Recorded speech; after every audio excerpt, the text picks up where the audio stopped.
Super star Rajinikanth அவர்களை பற்றி இளைய தளபதி விஜய் அவர்கள் கூறியதை தற்பொழுது காண்போம். சின்ன வயசுலிருந்தே நான் ரஜினி ரசிகன். வாரத்தில் 4 நாள் ஸ்கூலுக்கு போனால் 3 நாள் ரஜினி படம் பார்த்துட்ருப்பேன்.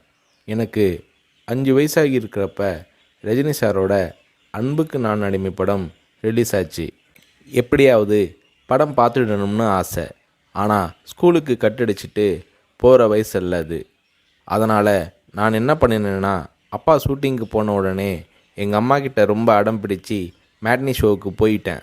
மேட்னி ஷோ பார்த்துட்டு வெளியே வந்ததும் திரும்பவும் ஈவினிங் ஷோ பார்க்கணும்னு அடம் பிடித்தேன். ஒரு போடு போட்டு வீட்டுக்கு கூட்டி வந்து விட்டாங்க. அங்கிருந்து நேரே சுரேந்திர மாமா வீட்டுக்கு போனேன். அவருக்கு நான் செல்ல பிள்ளை. என்னடா திடீர்னு வந்திருக்குன்னு கேட்டார். அன்புக்கு நான் அடிமை படம் பார்க்கணும்னு சொன்னேன். என்னடா திடீர்னு வந்து சொல்கிறானாரு. இல்லை, கண்டிப்பாக போகணும்னு சொன்னேன். சரி வா, அம்மா கிட்ட போய் சொல்லிட்டு போகலாம்னாரு.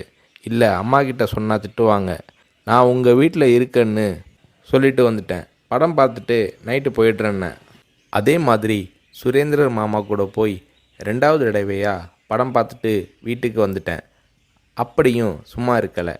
ஷூட்டிங் முடிஞ்சிட்டு 9 மணிக்கு அப்பா வந்தார். வாடா சாப்பிடலாம்னாரு.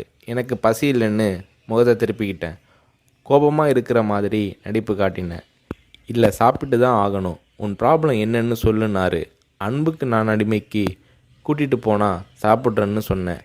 சாப்பாட்டை பரிமாறிக்கிட்டு இருந்த அம்மா என்னை பார்த்து, அட திருடா, என் கூட வந்து அந்த படத்தை மேட்னி ஷோவில் பார்த்துருக்குற மாதிரி முறைச்சி பார்த்தாங்க. சரி வந்து சாப்பிடுனாரு. சாப்பிட்டு முடித்ததும் நைட் ஷோவுக்கு கூட்டிகிட்டு போனார். உண்மையிலேயே அன்னைக்கு மேட்னி, ஈவினிங், நைட் ஷோன்னு 3 தடவை ரஜினி சார் படம் பார்த்தேன். படம் பார்த்துட்டு வந்ததும் அப்பா கிட்ட ஒரு அன்பு கட்டளை போட்டேன். நாளைக்கு நான் ரஜினி சாரை பார்க்கணும், அவர் கூட நின்று ஃபோட்டோ எடுக்கணும்னு சொல்லி அப்பாவோட கழுத்தை கட்டி பிடிச்சிக்கிட்டேன். அடுத்த நாள் காலை நானும் என்னோடய ஃப்ரெண்ட் கார்த்திக்கும் அப்பா கூட போனோம். ரஜினி சார் வாகினி ஸ்டுடியோவில் ஏதோ ஒரு ஷூட்டிங்கில் பிஸியாக இருந்தார். நான் ரஜினி சாரை நேரடியாக பார்க்கிறது அதுதான் முதல் தடவை. எப்படி ரஜினி சார்கிட்ட பேசுகிறதுன்னு பயந்துக்கிட்டு இருந்தேன். அவர் கூட்டிகிட்டு போய் அன்பாக பேசினார். அப்படியே என்னை தன்னோட மடியில் உட்கார வச்சுக்கிட்டு என்ன படிக்கிறேன்னு கேட்டார். சொன்னேன், நான் உங்கள் கூட நின்று ஃபோட்டோ எடுக்கணும்னு சொன்னேன். சிரிச்சுக்கிட்டே என் கன்னத்தை தட்டி கொடுத்து எங்களை அணைச்சிக்கிட்டு ஃபோட்டோவுக்கு போஸ் கொடுத்தார். என்னால் மறக்க முடியாது அந்த இனிய நாளை, அவரது அன்பான அரவணைப்பை. வீட்டுக்கு வந்ததும், அப்பா நீங்கள் பெரிய டைரக்டர்னு சொல்கிறாங்க, ஆனால் என்னால் உங்களை டைரக்டராக ஏற்றுக்க முடியாது. எப்போ எங்கள் தலைவர் ரஜினியை வச்சு டைரக்ட் பண்ணுறீங்களோ அன்னைக்கு தான் உங்களை டைரக்டராக ஏற்றுக்குவேன்னு சொன்னேன். அப்பா என்னை பார்த்தாரு. ஒரு ஹிந்தி படம் டைரக்ட் பண்ணுறதுக்காக எங்கள் அப்பா பாம்பே போனார். எனக்கு ஹாலிடேங்கிறதால நானும் அம்மாவும் கூட போயிருந்தோம். மும்பையில் இருந்த ப்ரொடியூசர் பூர்ணச்சந்திர ராவ் எங்கள் அப்பாவுக்கு ஃபோன் பண்ணி கூப்பிட்டதும் அப்பா அவரை பார்க்க போனார். வரும்போது ரொம்ப சந்தோஷமாக இருந்தார்.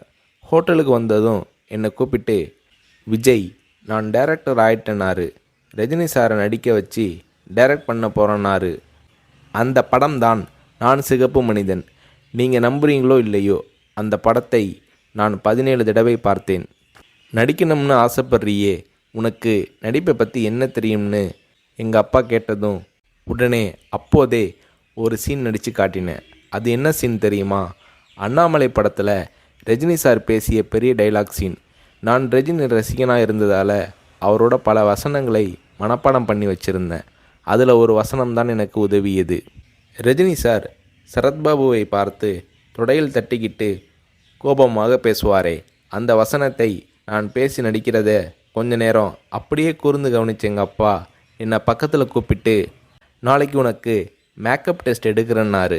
அவர் அந்த வார்த்தைகளை சொல்லி கை குலுக்கியதும் எனக்கு சிறகு முளைச்சி ஆகாயத்தில் பறக்கிற மாதிரி எல்லையில்லாத மகிழ்ச்சி பொங்கியது என்று நடிகர் ரஜினி அவர்களை பற்றி இளைய தளபதி விஜய் அவர்கள் கூறுகிறார்.